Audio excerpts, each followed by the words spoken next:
রাজধানীর খিলক্ষেতে ৭ বছর বয়সের এক শিশুকে ধর্ষণের অভিযোগে এক যুবককে গণপিটুনি দিয়ে আহত করা হয়েছে বলে পুলিশ জানিয়েছে। মঙ্গলবার ১৮ মার্চ রাতে খিলক্ষেতের মধ্যপাড়া এলাকায় এই ঘটনা ঘটে। ধর্ষণের অভিযোগে গণপিটুনির শিকার ওই কিশোরকে আটক করতে গেলে এলাকাবাসী ক্ষুব্ধ হয়ে ওঠেন। তারা পুলিশের উপর হামলা চালিয়ে একটি গাড়ি ভাঙচুর করে।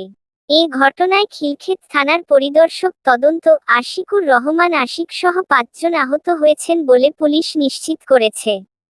খিলক্ষেত থানার duty officer ASI Ismail Hossain বলেন, মধ্যপাড়া এলাকায় ধর্ষণের অভিযোগ এনে স্থানীয়রা এক কিশোরকে গণপিটুনি দেয়।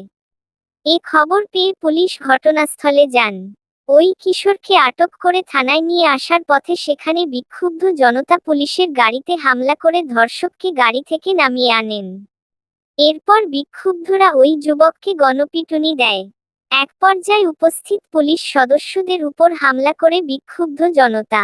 এএসআই ইসমাইল আরও জানান, রাত সোয়া ১২টার পর থানার পরিস্থিতি স্বাভাবিক হয়। তবে সাধারণ মানুষ ধর্ষণের অভিযোগে একজনকে পিটিয়ে যে হত্যা করেছে বলে এমন খবর আমরা জানতে পেরেছি। তবে ওই কিশোর মারা গেছেন কিনা তা নিশ্চিত নয়। পুলিশ তাকে উদ্ধার করে হাসপাতালে নিয়ে গেছে।